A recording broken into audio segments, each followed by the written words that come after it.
Bem, aula 8, então, continuando. A semana passada falamos ainda sobre personalidade jurídica, desconsideração da personalidade jurídica, né? Foi o último tópico lá, falamos de fim da personalidade. Agora, continuando, elementos constitutivos da sociedade empresária. Elementos constitutivos da sociedade empresária. Muito bem. Obviamente, quando eu penso numa pessoa jurídica, numa sociedade criada para a realização de negócios, para atuar no mundo empresarial, eu tenho que também pensar na ideia da formalidade. O direito, ele é formal.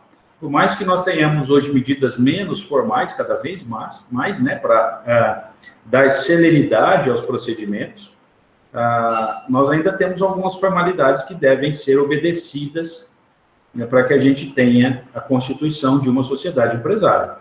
Então, se a gente pegar o artigo 981 do Código Civil, vocês podem ver que eu até coloquei lá em cores diferentes, né, para a gente entender quais são esses elementos. Então, diz o artigo que celebram contrato de sociedade, aí nós já temos a forma de constituição, né, de uma sociedade empresária, contrato de sociedade às pessoas. Então, uma sociedade é formada por pessoas, e pessoas no plural, é importante, né? Se eu tiver uma só, não é sociedade, eu preciso de pelo menos duas, então, pluralidade, que reciprocamente se obrigam a contribuir com bens ou serviços para o exercício da atividade econômica e a partilha entre si dos resultados. Então, olha lá, nós falamos ali de contrato, nós falamos de vontade manifestada, ânimos, né? A pluralidade de pessoas, nós falamos ali da reciprocidade, né? Então, constituir sociedade automaticamente pressupõe, né, essa reciprocidade de intenções, né, de contribuir para a formação do capital social. E aí nós temos lá com bens ou serviços, né, a lei já nos coloca, não pode ser com dinheiro, efetivamente, como acontece na maioria dos casos, né, pode ser com serviços ou bens na hora de constituir o estabelecimento, por exemplo, né, aquele sócio que disponibiliza bens para a constituição de uma atividade, ele disponibiliza esses bens para a constituição do estabelecimento, ou então serviços, né, muitas vezes um dos sócios lá é aquele que vai efetivamente trabalhar, né, vai pôr a mão na massa, é o cara que entende do negócio, né. Nós vamos ter sócios que são apenas investidores, às vezes, vão ficar ali observando, de uma forma fiscalizando, mas não são entendedores, são meros investidores no negócio, né? Então, por isso, essa possibilidade de contribuição com bens ou serviços. E, no fim, lá, a partilha dos resultados, já falo, né, a partir daqui, partilha de resultados que podem ser positivos ou negativos, né? Partilha dos lucros, mas também partilha dos prejuízos. Toda sociedade deve pressupor essas possibilidades, né? Eu posso ter êxito, como posso ter infortúnios aí durante a atividade empresária, e aí, obviamente, os sócios devem arcar com os prejuízos, né? Isso é importante. Então, baseando-se no artigo 981, a gente começa a falar desses elementos de constituição da sociedade empresária. O primeiro deles, então, contrato social. Sociedade é ente que tem natureza contratual, ou seja, a sociedade nasce através de um contrato. Olha aí. E por mais que a gente depois vai aprender na classificação das sociedades, que eu tenho sociedades que são contratuais, já estamos aqui mencionando o contrato, e temos sociedades que estão institucionais ou estatutárias, como, por exemplo, a SA, é uma sociedade que não é o contrato que vai reger as regras, né?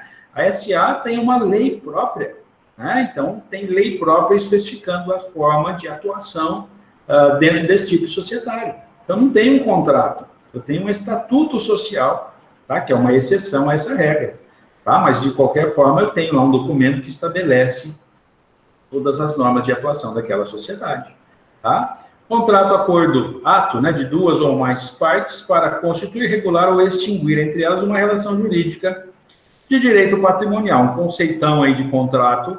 Claro que o Diego vai trazer um conceito, ou deve ter trazido já um conceito bem mais complexo, mais aprofundado. Aqui a gente tem a intenção apenas de relembrar e trazer, né, elementos para a gente analisar. O caráter patrimonial, os contratos são constitutivos de obrigações, que, por sua vez, tem no patrimônio devedor a garantia de seu cumprimento. Já falamos isso ano passado, né? O patrimônio do devedor é que garante o cumprimento das obrigações. Então, esse é o caráter patrimonial das relações obrigacionais, caráter patrimonial dos contratos, tá? E o contrato social, por mais que envolva a constituição de uma sociedade empresária, nosso estudo aqui, objeto de estudo, né? Não deixa de ser um contrato, tá? Bom, nós falamos lá em pessoas, né? Pluralidade de sócios, então. É necessária a manifestação de vontade de pelo menos 2 sócios, pessoas físicas ou jurídicas. Lembrem disso, né? Eu preciso de uma sociedade que deve ser constituída de pessoas. Uma sociedade construída de patrimônio não é uma sociedade. Uma fundação, por exemplo, né? Constituída de bens, tá? Sociedade e empresária, ainda mais pessoas. Pode ser pessoa física, pode ser pessoa jurídica, pode ser pessoa física e jurídica, depende do tipo societário, depende da forma de exploração da atividade, tá? Que ainda vamos estudar, tá? 2 ou mais sócios para a constituição da sociedade. E aqui a gente já faz uma ressalva excepcional. Unipessoalidade incidental temporária. Olha que nomezinho bonito. Esse é um nomezinho para você gravar também lá nessa parede que tem na frente do seu computador aí, se é esse o layout que você tem, né, de sala de estudos atualmente. Unipessoalidade incidental temporária é a respostinha para aquela pergunta: pode existir uma sociedade unipessoal? Pode existir uma sociedade unipessoal? A resposta, obviamente, é que, em regra, não, né? Sociedade pressupõe pluralidade de pessoas que a compõem, mas de forma temporária, de forma excepcional, eu posso ter unipessoalidade em uma sociedade empresária. Prazo de 180 dias para sociedades empresárias. E até o prazo, né? Isso pode acontecer dentro de um prazo de 180 dias.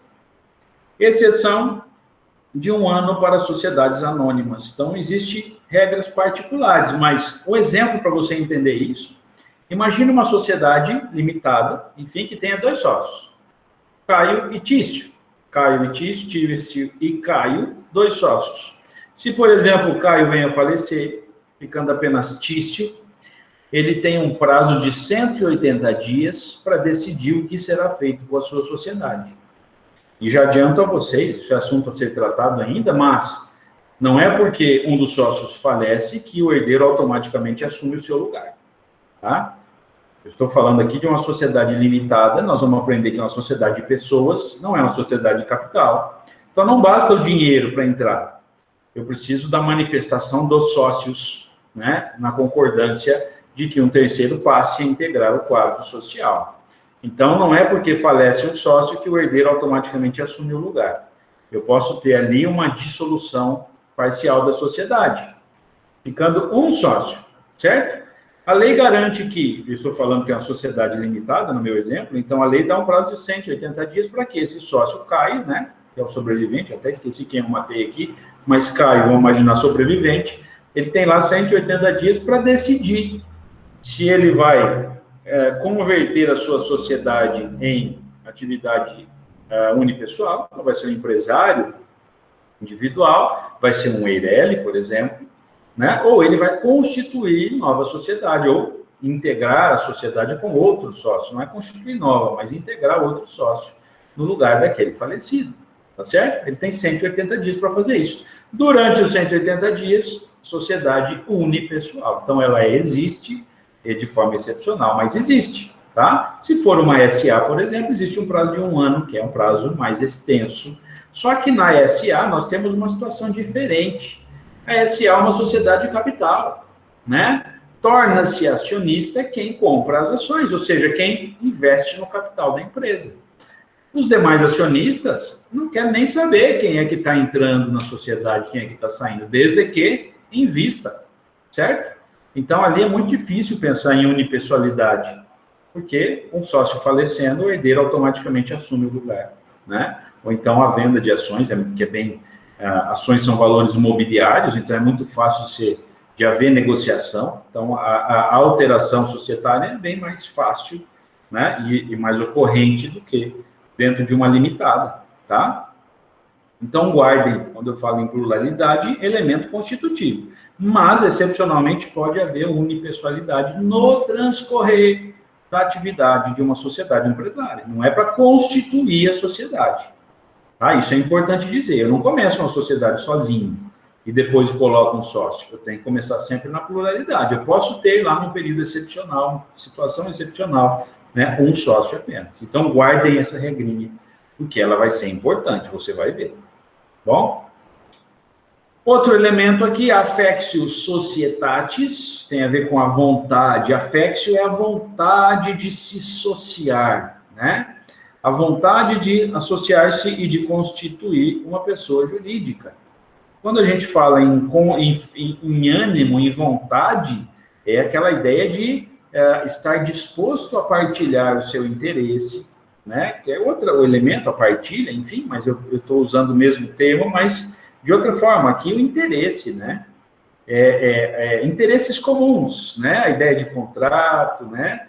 Pluralidade, mas com uma finalidade em comum, que é constituir uma atividade econômica organizada, tá certo? Essa é a ideia de affectio societatis. Porque não adianta nada eu, empreendedor como sou, resolver tocar uma atividade empresária sozinho e em sociedade, é diferente, né? Tem, como eu já mencionei, a prós e contras, né? Eu tenho que analisar sempre dentro de contextos aqui, dentro de vários pontos de vista, para analisar o que é melhor. Sozinho, né? Eu não presto conta a ninguém, eu sozinho vou exercer a atividade, mas eu tenho que ter em mente que se eu for um microempresário ou empresário individual, eu tenho os riscos da atividade possivelmente atingindo o meu patrimônio particular. Se for um IRL, aí tem uma proteção maior, né? Agora, quando em sociedade, essa proteção é maior ainda, porque eu tenho regras de limitação de responsabilidade, né? Eu tenho várias regras ali que me guarnecem, me garantem enquanto sociedade, é bem melhor do que enquanto empresa individual, né? Então, tem prós e contras, ao mesmo tempo, contra de ter que ter outras pessoas lidando com a atividade, né? E isso... quando nós falamos de pessoas, né, é muito complicado. Personalidade, melhor dizendo, cada um tem uma forma de agir, cada um tem uma forma de pensar, né? Há muitas sociedades que se desfazem porque não tem lá né, aquela, como nós falamos, affectio societatis, né? Essa manifestação de vontade no mesmo, né, sempre voltada para o mesmo caminho. Se torna muito difícil, muitas vezes, a manutenção da atividade. Quem já foi sócio aí, ou é sócio, enfim, ou tem na família, sabe o que eu quero dizer, né? É muito difícil uma sociedade funcionar efetivamente, assim, sem qualquer percalço de relacionamento, né? Então, ânimo que une as pessoas que buscam a finalidade de constituir sociedade e buscar os lucros gerados por ela. É um aspecto subjetivo, mais intenso nas sociedades de pessoas. Bona fide societatis, então essa ideia de fidelidade, a boa-fé, né, em se associar, né, isso é importante, né? Esse aspecto subjetivo, essa intensidade, quando é falado aqui na sociedade de pessoas, é justamente pelo que eu disse. Sociedade de pessoas, ao contrário da sociedade de capital, é aquela em que as pessoas são valorizadas e são analisadas para integrar a sociedade. Não é qualquer um que entra nessa sociedade. Eu preciso da manifestação de todos os sócios, né, para que um estranho passe a fazer parte da sociedade, tá? Então, essa questão subjetiva aqui, ela é bem clara na sociedade de pessoas. Na de capital, como eu falei, né, o que importa é o dinheiro. Então, se eu invisto, eu já passo a ser sócio, tá? Exemplo mais claro da SA, eu compro ações, passo a ser acionista daquela empresa, né? E é importante dizer, não é porque é acionista que tem menos direitos, né? O acionista, muitas vezes, tem direito de voto, tem direito de decidir, né, de tomar frente às decisões daquela empresa, tá? Outro elemento, capital social. é o primeiro patrimônio da empresa necessário para a sua constituição. Então, aqui, quando eu falo em capital social, não é o patrimônio da empresa, né? Isso, Fernando, depende das ações, não é nem do percentual, é do tipo de ações. Então, nós vamos aprender que existe uma classificação de ações, né? Algumas que dão direitos, outras que dão, todas dão direitos, na verdade, né? Mas umas mais, outras menos, tá? Então, é isso. Muitas vezes não é nem o percentual, é o tipo de ações que você adquire daquela SA, tá bom? Então, capital social não é o patrimônio da empresa, o patrimônio atual da empresa, eu não vou chamar de capital social. Capital social é aquele inicial, aquilo que é para iniciar a atividade. O que a empresa precisa para começar, né? Então, ela precisa, obviamente, de investimento, depende da atividade, nós temos vários exemplos para citar, material, seja material, enfim, bens, né, pessoas, conhecimento, várias coisas aí que a gente pode elencar para o início de uma atividade empresária, né? Então, capital social é o primeiro patrimônio para a constituição da empresa. Corresponde à soma das integralizações feitas pelos sócios. Guardem esse termo aqui, nós já vamos falar sobre responsabilidade limitada e ilimitada, e a gente vai destrinchar esse conceito aqui de integralização. A lei não exige uma quantia mínima de capital que as sociedades devem possuir. Então, não tem uma regrinha lá, tem que ser 100 mil reais de capital inicial, tem que ser 50 mil. Não existe isso. Tá? Depende muito da atividade, depende do que os sócios pensam para a sua empresa, né? Sociedade por ações, capital social formado por ações, aí o nome já diz. Eu tenho lá a sociedade anônima, que é uma sociedade por ações, e a sociedade em comandita por ações, as duas sociedades por ações. Os demais tipos são sociedades por cotas. Cotas que eu posso escrever assim com C, ou Q1, quotas, né? E ali eu tenho sócios chamados de cotistas, na limitada, por exemplo, eu tenho cotistas, uma comandita simples, tem cotistas, né? Claro que ali eu tenho uma classificação diferenciada também, mas cotas, tá? Isso muda, e a ideia de ações é justamente a ideia de sociedade de pessoas e capital, como nós já mencionamos inicialmente, vamos tratar mais depois, tá bom? Então, isso é capital social. Muito bem. Subscrição, nós vamos tratar de termos aqui novos, olha lá, para você guardar. Então, veja que sua parede aí vai ter que ser extensa, né? A parede aí tem que ser bem grande para poder caber tudo. Subscrição, integralização, e aí, consequentemente, capital social integralizado, capital social não integralizado. Olha lá, 4 termos novos para a gente aprender. Subscrição, integralização, capital integralizado, capital não integralizado. Vamos entender o que é isso. Subscrição. Subscrição, vamos ver o que está lá, o sócio se obriga, torna-se devedor da sociedade. Se compromete a contribuir na formação do capital social com dinheiro, bens ou serviços. Então, o ato de subscrição é o ato de reunir ali com meus sócios, vamos montar a sociedade? Vamos. Quanto vai ser o nosso capital social? É de X, então é tantos por cento para você, para você, para você. Quando há essa divisão de percentual, eu consigo determinar qual é o valor que cada sócio vai efetivamente contribuir para a sociedade. E quando existe essa divisão e esse comprometimento, significa dizer que o sócio subscreve, compromete-se com a empresa em pagar para a integralização do capital social. Subscrever, promessa. Eu prometo que vou pagar. Certo? Capital social de 100 mil reais, sócio A e sócio B, cada um subscreve 50 mil reais, certo? Subscrever é apenas prometer. Integralização, o sócio cumpre efetivamente a obrigação de contribuir na formação do capital social. Subscrever, promessa. Integralizar, cumprimento da promessa. Opa, 50 mil está lá, integralizei. Repassei a quantia para a sociedade. O dinheiro sai vamos pensar aqui em dinheiro, né? Bens ou serviços, enfim, o dinheiro sai do meu patrimônio particular, sócio, e passa para o patrimônio da pessoa jurídica, sociedade. Certo? Integralização. Subscrição, promessa, integralização e efetivação da promessa, cumprimento da promessa. Agora, é importante a gente diferenciar isso, porque há a possibilidade de o sócio subscrever 50 mil, mas essa integralização não ser, vamos pensar aqui, à vista, de uma vez só, 50 mil. Pode ser que ele parcele essa integralização em 5 meses. Vamos dar de exemplo aqui, 5 meses. Então, cada mês ele vai lá e integraliza 10 mil no capital social. Claro que a gente vai parar e falar assim, mas não é para começar a atividade? Como é que o cara já vai começar devendo para a empresa assim?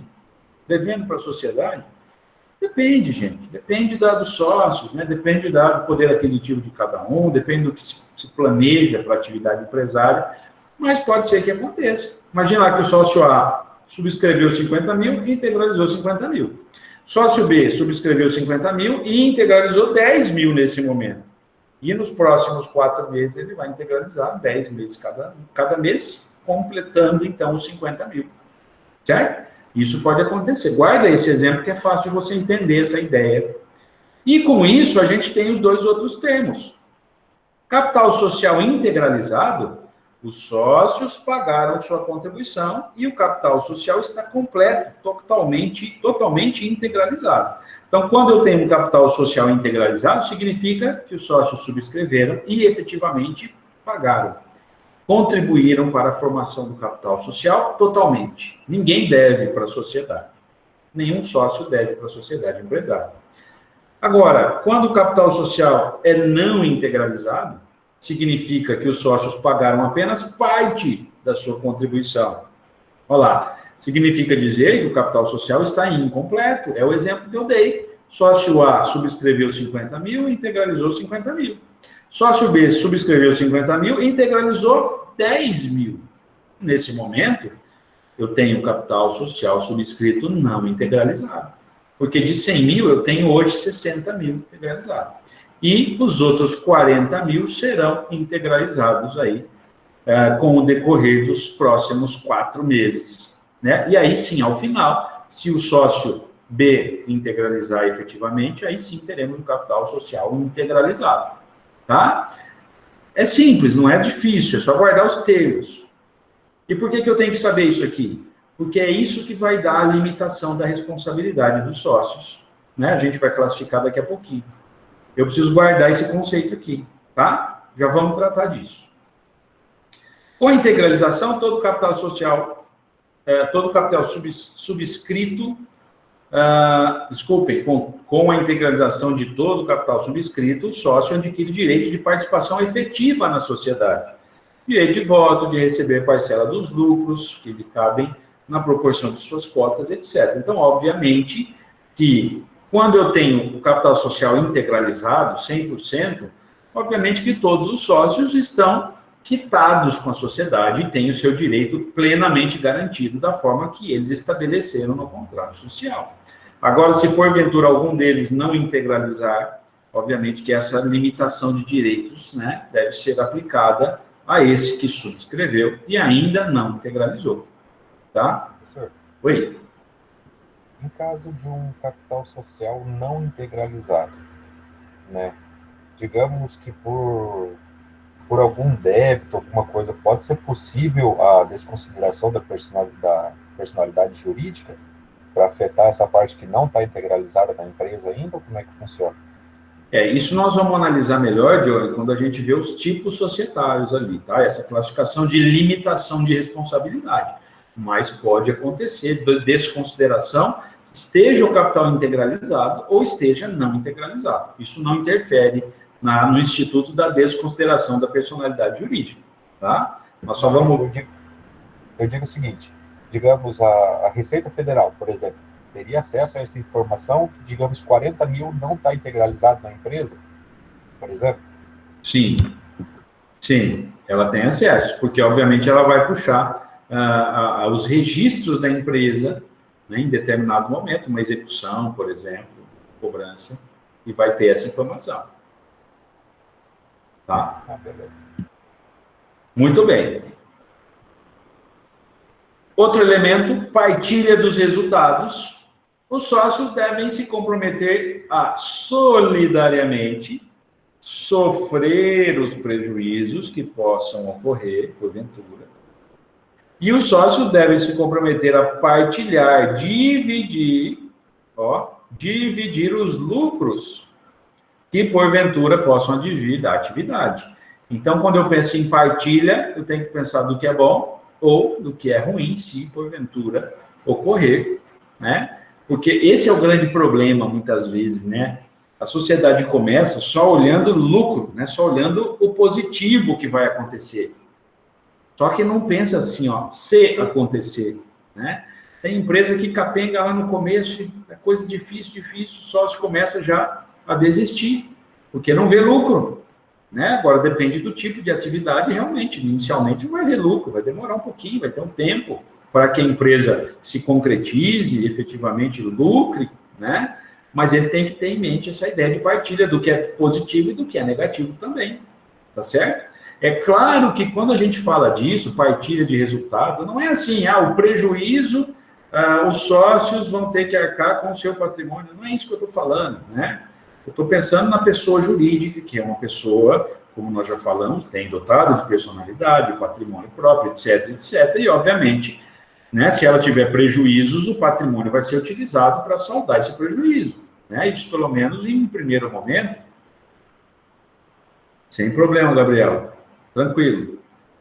Não se admite sociedades que não exista a divisão, em que não existe a divisão dos lucros, ou que somente algum dos sócios aufiram essa vantagem. Então, a ideia da sociedade é que todos participem dessa partilha, né? Todos devem partilhar. Não é direcionar apenas um ou outro, né? Não adianta imaginar lá uma sociedade em que alguém, sei lá, um dos sócios, porventura, aí você imagina uma sociedade de vários investidores, né, que partilham entre si os lucros, né? Não é bem assim. Todos devem ser beneficiados. Tem gente que pensa lá, os investidores têm direito, agora aquele que trabalha lá, não é investidor, mas aquele que efetivamente trabalha, ele só tem lá o seu salário. Não, ele tem que participar de lucro também, tá? Da lucratividade do negócio, tá certo? Bom, com isso a gente falou então dos elementos. Recapitulando lá, o contrato social, pluralidade de sócios, affectus societatis, capital social e partilha dos resultados, certo? E aí os elementos claramente. A atividade de presença já deve estar aberta, né? Eu coloquei para abrir 9h30. Lembrem de abrir e responder a questãozinha até 10h40, que é o fim da nossa aula, tá bom? Continuando, então, classificação das sociedades empresárias. E aqui nós vamos ver aqui nas 5 modalidades de classificação das sociedades. Cada uma levando em conta um aspecto, um elemento importante para você já identificar não abriu aí? Identificar os tipos societários. Deixa eu ver aqui.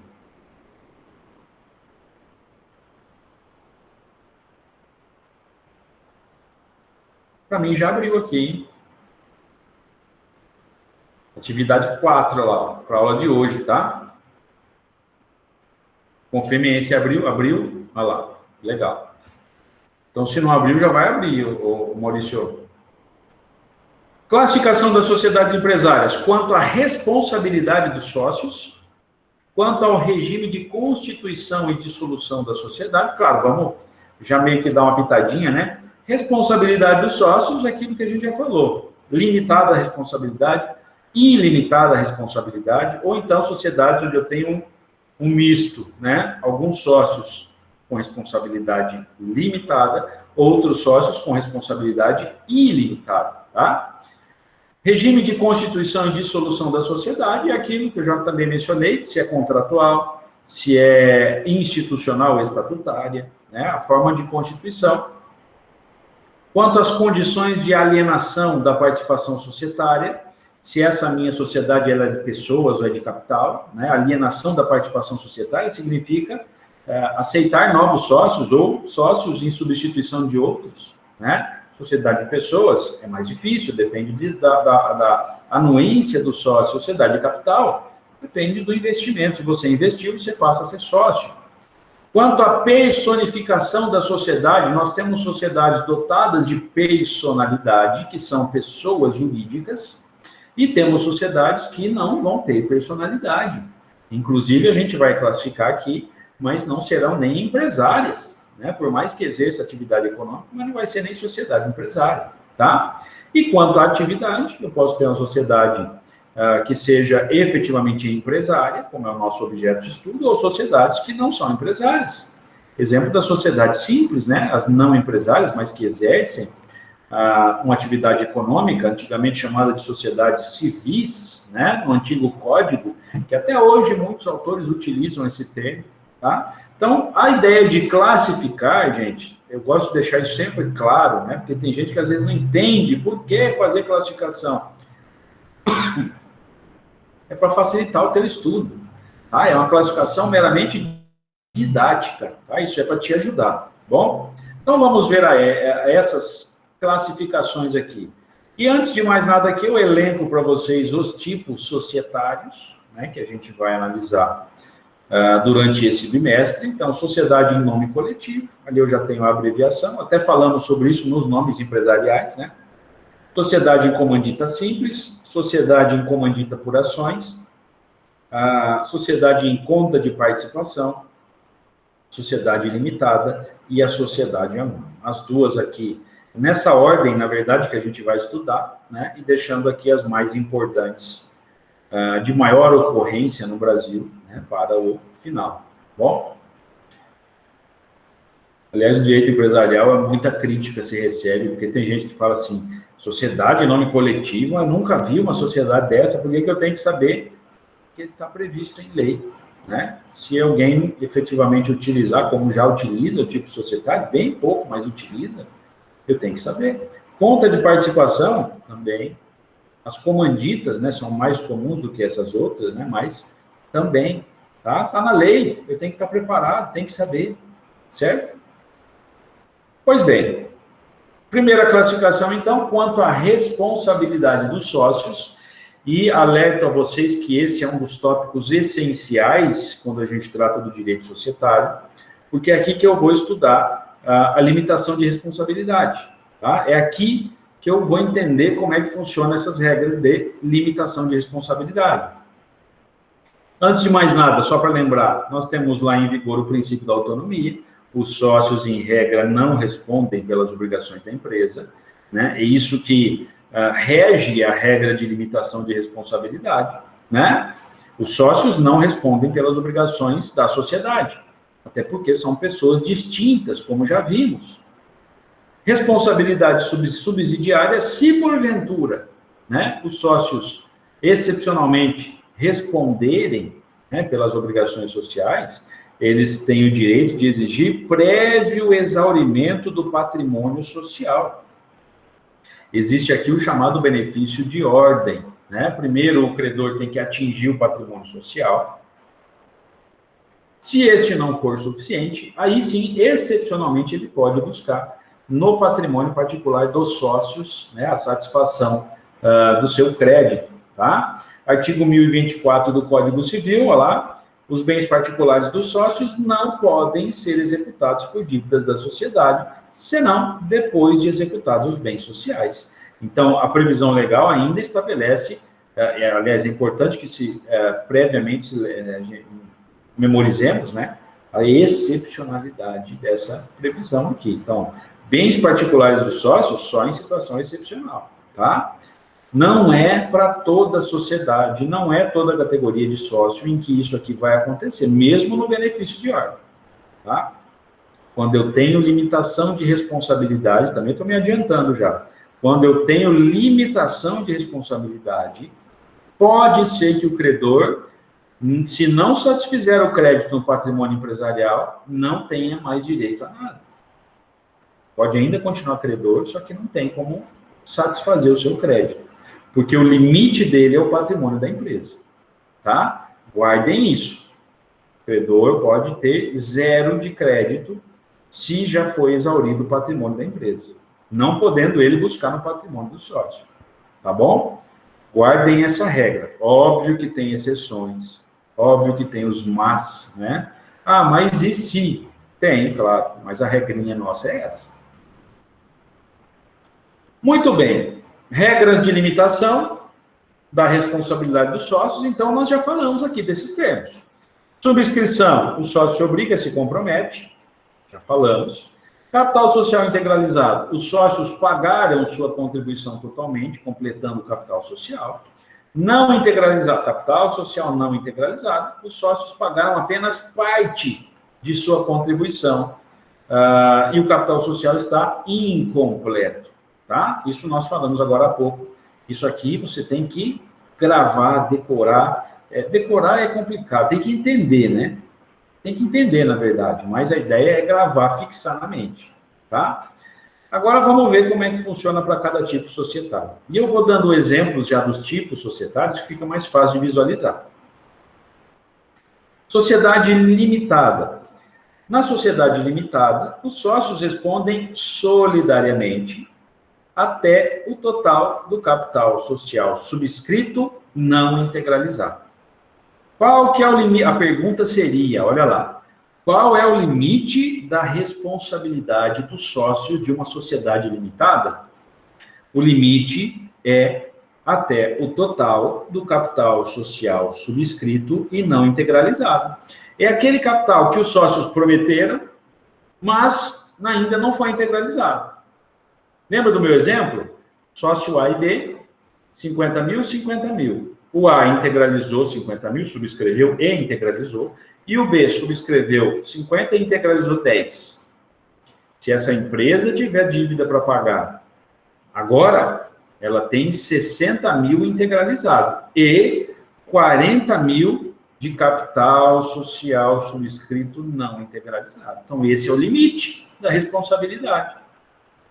Esse é o limite da responsabilidade. Os sócios podem pagar com seu patrimônio particular? Podem, mas limitado aqui ao capital não integralizado, que no nosso exemplo era de 40 mil. Se o credor tiver lá ainda 200 mil para receber e só tiver 40 mil de não integralizado, ele só recebe 40 mil. Os outros 160 mil já era. Perdeu. Ah, mas e o patrimônio particular? A regra é que não vai atingir, só se tiver ali uma exceção. Fraude, desconsideração de personalidade jurídica, etc, etc. Tá? Mesmo que um sócio já tenha integralizado sua parte, ele também responde pelo valor que o outro sócio não integralizou. Olha aqui o problema, solidariamente. O que é essa solidariedade? Sócio A e sócio B. Esse aqui integralizou 50 mil, esse aqui integralizou 10, falta 40. Quem responde pelos 40? Os dois, porque é solidário. Sócio A, que integralizou, responde também pelos 40. Não é só aquele que não integralizou, porque eu tenho solidariedade. Aí a gente traz o conceito lá das obrigações, tá? Essa solidariedade aqui tem que ser respeitada. Muitas vezes, quem tem patrimônio, né, para pagar o credor é o sócio A que já integralizou. O sócio B já não integralizou porque não tem patrimônio suficiente. Então, quer dizer, o credor pode ir direto no sócio A que já integralizou e receber a sua dívida ali. Só que o limite vai ser os 40 mil dentro desse nosso exemplo. Tá? Aqui eu tenho outro exemplo. Olha lá. Eu coloquei um exemplinho aqui com 3. Não sei nem de onde eu tirei esse quadrinho, hein? Mas tirei de alguma doutrina. Sócio Marco, Maria e Paulo. Olha lá. Capital social, 15 mil. Certo? O que eles combinaram? De capital social, 15 mil. O Marco subscreveu 5 mil. A Maria subscreveu 5 mil. E o Paulo subscreveu 5 mil. Belezinha. Dividiu por 3 os 15 mil. Para ficar legal. Cotas integralizadas. Qual que é o que foi integralizado? O Marco subscreveu 5 mil e integralizou 5 mil. Beleza. A Maria subscreveu 5 mil e integralizou 2.500. Ó. O Paulo subscreveu 5 mil e integralizou 1.000. Então, falta capital para ser integralizado. Então, se a gente voltar aqui, existe capital social subscrito e não integralizado. Não existe? Que é, olha lá, zero do Marco, porque ele subscreveu 5 mil e integralizou 5 mil. 2.500 da Maria, porque ela subscreveu 5.000 e integralizou só metade, e 4.000 do Paulo, porque ele subscreveu 5.000 e só integralizou 1.000. Então, de 8.500, aliás, de 15.000 que deveria ser integralizado, só foi integralizado 8.500. O capital social subscrito e não integralizado, então, é de R$ 6.500. Ou seja, se o credor precisar cobrar os sócios por dívida da empresa e o patrimônio social não for suficiente, o limite da responsabilidade dos sócios é de R$ 6.500. E, de novo, nós estamos aqui na sociedade limitada, onde essa responsabilidade é solidária. Marco responde por 6.500, Maria responde por 6.500, Paulo responde por 6.500. Tá? Não importa que o Marco já integralizou tudo e não tem nada mais para integralizar. Não importa que a Maria tem menos e o Paulo tem mais para integralizar. Todo mundo responde por 6.500, de forma solidária. Tá? Essa é a regra que nós temos de limitação de responsabilidade. O limite da responsabilidade subsidiária dos sócios pode ser 0. Eu não tenho aqui um quadrinho, não elaborei, na verdade, mas se a gente imaginar aqui, nesse exemplo anterior, que todo mundo integralizou tudo aqui, ó, 5.000, 15.000 integralizado, aqui eu ia ter 0. 0. Então, se o credor, depois de exaurido o patrimônio social, fosse atingir o patrimônio dos sócios, e aqui tivesse tudo integralizado, ele não ia tirar nada dos sócios. Esse é o grande lance de limitação de responsabilidade. O meu patrimônio particular não vai ser atingido, certo? O meu patrimônio particular não vai ser atingido. Então, justamente isso aqui, o limite pode ser 0, se tudo estiver integralizado. Olha lá, ó, se todo o capital social já estiver integralizado, os credores suportam o prejuízo. Oi. Isso, por exemplo, no exemplo ali anterior, né, que nem todos foram, na verdade, só o Marcos, né, os outros não integralizaram totalmente. No caso de haver algum devedor, isso seria uma forma de, como que eu vou explicar, de Marco, Maria e Paulo se beneficiar disso? Porque daí vai ter uma dívida maior, mas eles só vão ter, os devedores só vão poder cobrar de 6.500. Não sei se eu consegui explicar. Não, é pelo contrário, porque o interesse maior dele seria integralizar tudo, porque aí o credor não teria nenhum patrimônio particular para retirar. Entendeu? Uhum. Quando eu tenho não integralizado, esse é o limite. Se eu integralizar tudo, não tem nada para ele pegar. Aqui ia ser 0, onde eu tenho 6.500 aqui ia estar 0. Né? Então, na verdade, o interessante aqui é você integralizar tudo, porque se o credor tiver que cobrar o patrimônio particular, ele não vai ter como pegar, a não ser que haja irregularidade, haja fraude, etc. Tá? Aqui nós estamos tratando dentro da regra de limitação. Tem as exceções, mas aqui são as regras, tá? Tá, beleza. Muito bem. Agora, na SA, a gente está usando de novo o tipo societário como exemplo, tá? Na sociedade anônima, muda um pouquinho.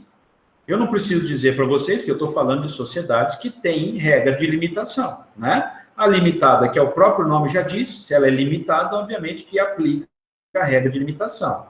Só que na limitada eu tenho limitação do capital social subscrito não integralizado de forma solidária entre os sócios. Guardem isso. Já na sociedade anônima, na SA, os sócios respondem individualmente somente pelo que subscreveram e não integralizaram. Ou seja, não há solidariedade. É a única coisa que muda aqui. Existe limitação, só que aqui não tem solidariedade. Aqui, se a gente pegar o mesmo exemplo, né? O credor tem lá uma dívida, um crédito para receber, o patrimônio social não foi suficiente, e nós temos lá de novo o Marco, a Maria e o Paulo, mesmo exemplo, igualzinho. O Marco subscreveu 5.000, integralizou tudo, a responsabilidade dele é 0. A Maria subscreveu 5, integralizou 2,5. Qual que é o limite? 2.500 da Maria. O Marco é 0, ele não responde nada. Não tem solidariedade. Assim como o Paulo, o limite dele é 4.000, mas é do Paulo. Não tem solidariedade. Certo? E também não tem 6.500 para ninguém aqui.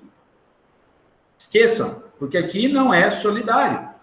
Eu tenho 2.500 de responsabilidade da Maria e 4.000 do Paulo. Então, o credor, se exaurir o patrimônio social e ainda tiver crédito, ele pode receber 2.500 da Maria, pode cobrar da Maria 2.500, porque é o não integralizado por ela, e pode cobrar do Paulo 4.000, que é o não integralizado. No fim, ele chega nos 6.500, só que a questão é que da Maria ele só pode cobrar 2.500 e do Paulo só 4.000. Agora, imagine, para você ver isso na prática, porque imagine que quem tem o patrimônio aqui é o Marco. Em primeiro lugar, é o milionário da empresa. 0. O credor não pode pegar do patrimônio dele nada. Né? Segundo lugar, vamos imaginar que quem tem patrimônio é a Maria. E da Maria ele só vai pegar 2.500, limitadinho a 2.500. E imaginando que o Paulo seria o que não tem patrimônio nenhum, né? Ele tem lá 4.000, mas se ele não tiver patrimônio, né, para pagar, e aí a gente já começa a pensar na questão prática, o credor pode ficar a ver navios aqui, né? Pode ficar a ver navios. Mas a mesma regra eu aplico. Existe o limite da responsabilidade, que pode ser 0, se todo mundo integralizar. É igualzinho na SA e na anônima, se tudo estiver integralizado. Tá aqui, se todo o capital estiver integralizado, os credores suportam o prejuízo. Mais uma vez, esse é o grande lance de sociedade com limitação de responsabilidade. Tá? Essa é a limitação. Mas, de novo, se tudo estiver certinho, tudo dentro das regras da lei, do contrato sendo obedecido, o objeto social sendo cumprido de forma como previamente estabelecido, sem qualquer irregularidade. Se tiver irregularidade, aí essa regra aqui pode cair por terra. Tá? Aí eu não tenho mais limitação, porque eu posso ter a desconsideração da personalidade jurídica, aí isso aqui não vai se aplicar. Mas, em regra, a gente tem que ter isso em mente, em regra é isso aqui que eu aplico. Certo? Muito bem, agora entendido como funciona a limitação de responsabilidade, nós precisamos saber que há sociedades que são ilimitadas, sociedades que são limitadas, eu estou falando em gênero, não a espécie, sociedade limitada, tá? E eu tenho sociedades que são mistas, isso de acordo com a limitação de responsabilidade dos sócios pelas obrigações sociais. De novo, limitação da responsabilidade dos sócios pelas obrigações sociais. Então, por exemplo, sociedades ilimitadas são aquelas em que todos os sócios respondem de forma ilimitada pelas obrigações sociais. Exemplo, sociedade em nome coletivo. É uma situação em que o credor pode, mesmo exaurindo o patrimônio social, atingir o patrimônio particular dos sócios, porque a regra de responsabilidade aqui é ilimitada, não tem limitação.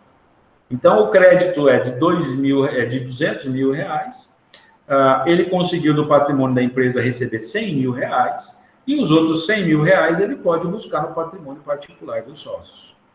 Ou seja, sociedade em nome coletivo é um péssimo negócio, né? Pelo risco da atividade. Então, eu posso ter sociedade em nome coletivo em atividades que têm um risco menor ou não têm um risco, né, de prejuízo para os sócios, tá? As sociedades limitadas, que a gente usou de exemplo agora, todos os sócios respondem de forma limitada pelas obrigações sociais. Os exemplos estão aqui, a limitada e a SA. São os exemplos clássicos de sociedades limitadas, até por isso é a grande ocorrência, né, de tipo societário escolhido no direito brasileiro. Certo? Por isso que é a grande ocorrência de tipo societário no direito brasileiro. E nas sociedades mistas, alguns sócios têm responsabilidade ilimitada e outros têm responsabilidade limitada. E até justifica isso. Eu até falei para vocês já em aula presencial. Geralmente, eu vou ter isso quando o sócio que administra a sociedade, obviamente ele tem uma carga maior de responsabilidade, não é? ele administra, o controle está todo na mão dele, então, obviamente, a responsabilidade é ilimitada para que ele administre com cuidado, com cautela, né? Com boa índole, boa fé, sem buscar vantagem particular, né? E os sócios que vão ter uma limitação de responsabilidade, na sua grande maioria, são os investidores, é o cara que põe o dinheiro lá para render, né? Para crescer com os lucros da atividade, certo? Ele vai perder o quê? Só aquilo que ele investiu na empresa. O prejuízo da atividade não vai atingir o seu patrimônio particular, tá bom? Exemplo aqui de sociedades mistas, são as sociedades em comandita, né? As sociedades em comandita, nós temos dois tipos de sócio. O sócio comanditado, que geralmente é o gestor, é o administrador daquela atividade, e a responsabilidade dele, obviamente, é ilimitada, já falamos o porquê, né? E nós temos sócios que são comanditários. Comanditários são aqueles que vão, efetivamente, exemplo que eu dou, é claro, são os investidores, que têm responsabilidade limitada por conta disso, tá? Guardem desse exemplo, né, de investidor e o gestor. Gestor, maior responsabilidade ilimitada. Investidor aplicou dinheiro e não atua efetivamente, limitação de responsabilidade, tá? É importante a gente saber que a anônima pode ser também uma sociedade mista, tá? A anônima pode ser uma sociedade mista, porque eu posso ter lá o acionista diretor, que obviamente é aquele que administra a atividade com responsabilidade ilimitada, e posso ter um acionista comum, mero investidor, com responsabilidade limitada. Se a empresa não tiver êxito, ou seja, gerar prejuízo, o que eu vou perder? O que eu investi, as ações que eu comprei. Né? Eu não vou ter o meu patrimônio atingido, né, por um prejuízo da atividade empresária de uma SA. Eu já perdi minhas ações, vou ter o meu patrimônio particular atingido? Não, né? Não seria viável para quem escolhe essa modalidade de investimento, tá certo? Então, pode ser também anônima uma sociedade mista, tá bom?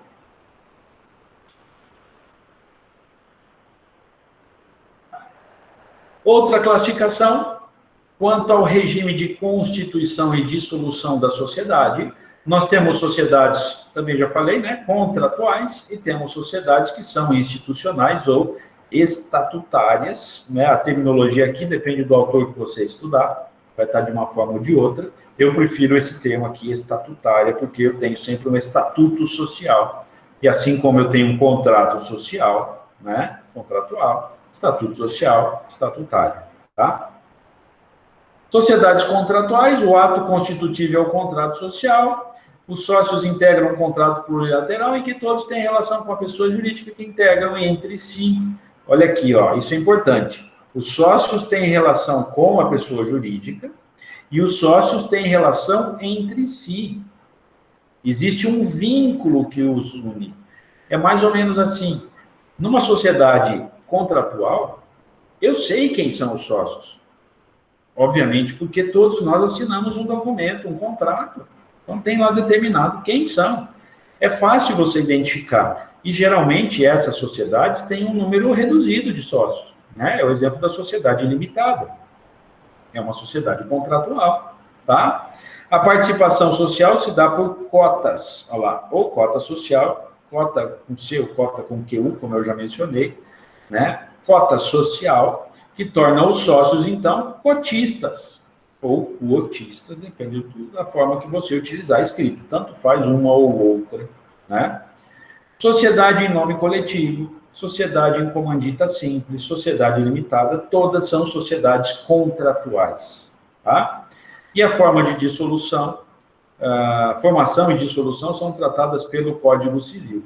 Essas sociedades, em particular, todas elas têm as regrinhas estabelecidas no Código Civil. Eu não vou ter uma lei da limitada, não existe, né? A previsão ou as previsões estão todas no nosso diploma civil. Do outro lado, as sociedades institucionais ou estatutárias, O ato constitutivo, como eu já falei, é um estatuto social. Esse estatuto social, é um regulamento, que fixa normas e princípios, estabelece a constituição de uma organização.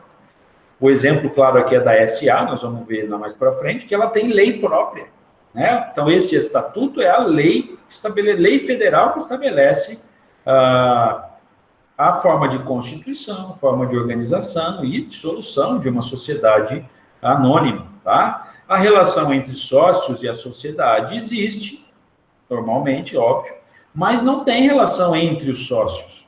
Dificilmente você sabe quem é outro acionista, né, da mesma empresa, da mesma companhia, da qual você também é acionista. A não ser que exista lá uma relação onde você verifique, você tem um amigo que sabe que também é acionista daquela mesma empresa, mas não existe relação entre os sócios acionistas, né? Por ser uma sociedade de capital, o que interessa, como eu falei, é dinheiro, né? Não é, as pessoas não interferem nessa relação societária, né? A participação social se dá por meio de ação, que é um valor mobiliário, tá? Depois aliás, esse assunto de valor, de mercado, né, de valores imobiliários, é tópico para a gente falar em uma disciplina separada, né? Dá para falar um semestre, um ano, se quisermos, sobre mercado de valores imobiliários, tá? Se a participação se dá por ações, né, o sócio, obviamente, se torna acionista. Nós temos aqui tanto a SA como a sociedade incomandita por ações, ou seja, do gênero sociedade por ações, né, cujas espécies aqui, SA, sociedade anônima, e sociedade incomandita por ações, são sociedades estatutárias, tá bom? Outra classificação, sociedade de pessoas e sociedade de capital, que também já me adiantei. A sociedade de pessoas, os atributos do sócio têm importância para a sociedade, então sempre as pessoas aqui importam mais do que o dinheiro. Óbvio que eu tenho uma sociedade, uma atividade econômica, então obviamente que ninguém está ali só para ver as pessoas, ele quer ver o dinheiro, investir, quer ver resultado.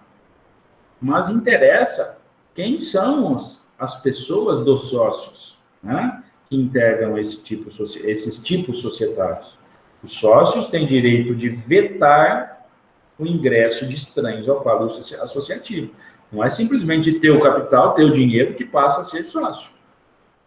Tem que haver uma discussão, né, e aprovação, votação e aprovação do sócio, senão terceiro, o estranho não integra, né, a sociedade. Tá? Nós temos aqui, então, a sociedade em nome coletivo, comandita simples e a limitada, né? Como sociedade de pessoas, só que aqui tem um detalhezinho, né? Ó, coloquei um asterisco aqui que para você não se perder. A limitada depende do que diz o contrato social. Eu posso ter no contrato social uma cláusula dizendo que é uma sociedade de capital. Eu posso ter uma limitada que aceita sócios investidores. Certo? E dessa forma, não é uma sociedade de pessoas, pode ser uma sociedade de capital. Então, em particular, a sociedade limitada, ela pode ser sociedade de pessoas ou sociedade de capital, como nós vamos ver agora. As cotas sociais aqui são impenhoráveis por dívidas particulares dos sócios. Olha as consequências da regrinha, né, de uma sociedade de pessoas. Se a pessoa é importante, então a cota social, que é a participação societária, ela não pode ser penhorada por conta da dívida particular do sócio, né? Não pode haver penhora, é impenhorável. Existe uma regra que protege a cota social de penhora por dívida particular. Eu posso ter dívida social, e aí, como nós falamos, né, dentro da regra de responsabilidade, desconsideração de personalidade jurídica, atingir o patrimônio, tudo bem. Agora, dívida particular do sócio não pode atingir a cota, pelo menos não em regra, tá? Dissolução parcial, essa é outra consequência. Já falei também, ocorrendo morte de sócio, o sucessor só ingressa na sociedade com anuência, concordância dos demais sócios. Não é automático, sócio A e B. O A morreu, o filho não entra na sociedade automático, só entra se o B concordar.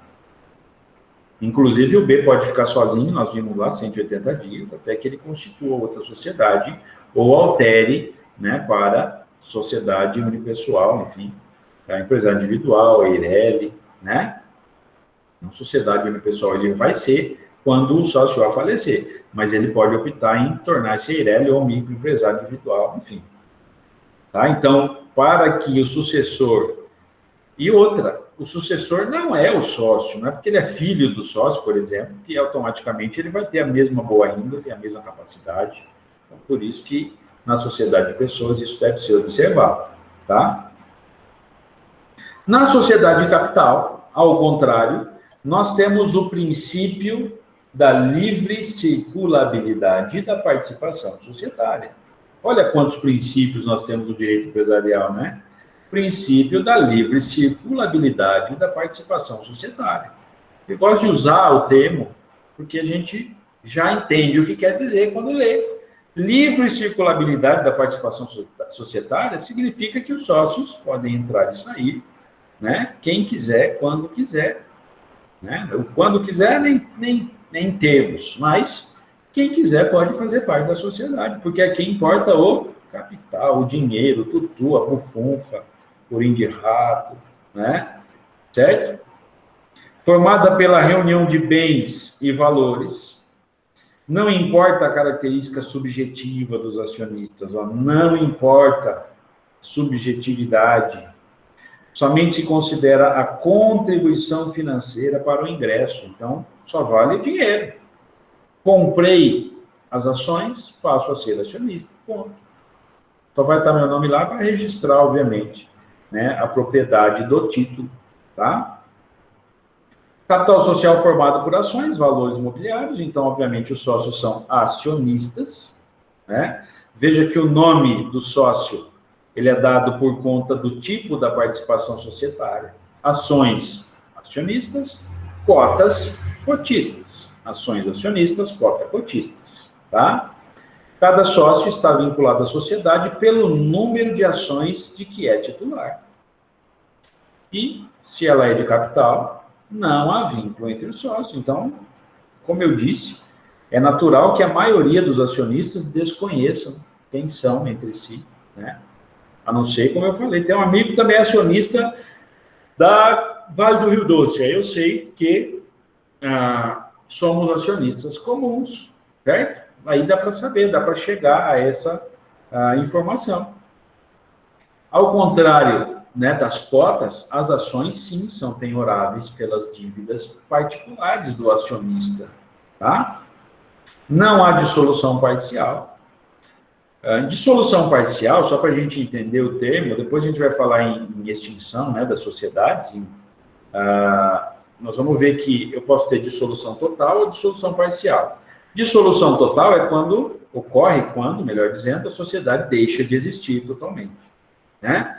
Dissolução parcial, imagina lá uma sociedade onde eu tenho 4 sócios e, porventura, 2 deixam de fazer parte. Então, houve dissolução parcial da sociedade, mas ela continua existindo. É o que acontece, como eu falei, se eu tenho lá 4 sócios, vamos usar esse exemplo, 2 falecem. Aí, esses 2 aqui, eles ocorre a dissolução parcial, eles podem ficar sozinhos aqui, 2 sócios, certo? Ao contrário, na sociedade de capital, esses que faleceram, os herdeiros passam a integrar, porque passam a ser acionistas. Eles herdam os valores mobiliários. Os títulos são transmitidos aos herdeiros. E automaticamente eles passam a ser acionistas. Os sócios remanescentes aqui, eles não podem vetar o ingresso dos herdeiros. Sociedade de capital. A titularidade das ações é transferida, automaticamente passa a integrar a sociedade de capital. Tá? Então, nesse caso, não há dissolução parcial. Eu só tenho dissolução parcial quando o sócio pode vetar o ingresso. Então, obviamente, vai haver dissolução. Tá? São sociedades de capital a sociedade anônima, a sociedade incomandita por ações, que são as sociedades por ações, e a limitada, como eu falei, tem o asterisco, ó, aqui eu não coloquei, né? Dependendo do contrato social. Então, posso ter uma limitada de pessoas ou uma limitada de capital. Depende do que é estabelecido no contrato social. E é simplesmente estabelecer isso. O ingresso de estranho ao quadro social depende da anuência do sócio, sociedade de pessoas. O ingresso de terceiros estranhos ao quadro social é livre de acordo com o investimento, né, e integralização no capital social. Aí eu tenho sociedade de capital. É facinho de identificar a atividade dessas pessoas, tá? As sociedades limitadas, então, são sociedades híbridas, podem assumir feição pessoal e de capital, né? Está aqui escrito, apesar da explicação. Escolha deverá constar no contrato social da limitada. Sociedade contratual depende do que está estabelecido em contrato. Mas, isso aqui é importante, no silêncio, se não tiver nada estabelecido, sociedade de pessoas. Essa é a regra da limitada. Então, dá para dizer isso, né? A sociedade limitada, em regra, é uma sociedade de pessoas. A exceção, se tiver estabelecido em contrato, ela é uma sociedade, pode ser uma sociedade de capital, tá? Então, guardem esse detalhe aqui, que é muito importante. Tem gente que liga a sociedade de capital somente às sociedades por ações, tá? Mas eu tenho que lembrar que a limitada também pode ser uma sociedade de capital, se tiver previamente estabelecido em contrato social, tá bom? Guardem esse detalhe. E com isso, a gente pode dizer que as sociedades institucionais ou estatutárias sempre são de capital. Sempre vão ser sociedades de capital. SA e comandita por ações sempre são sociedade de capital. Já as sociedades contratuais, por conta dessa hibridez, né, vamos chamar assim, da limitada, pode ser de pessoas ou pode ser de capital, dependendo do contrato social, tá? Então, de novo, sociedades institucionais ou estatutárias sempre são sociedades de capital. Sociedades contratuais, de pessoas,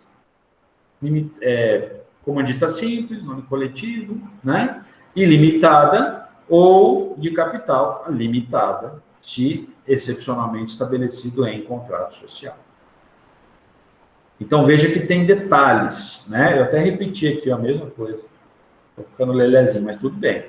Tá lá, ó, nome coletivo, comandita simples, aqui para você já ir guardando as abreviaturas, né? Nome coletivo e comandita simples, sociedades contratuais e de pessoas.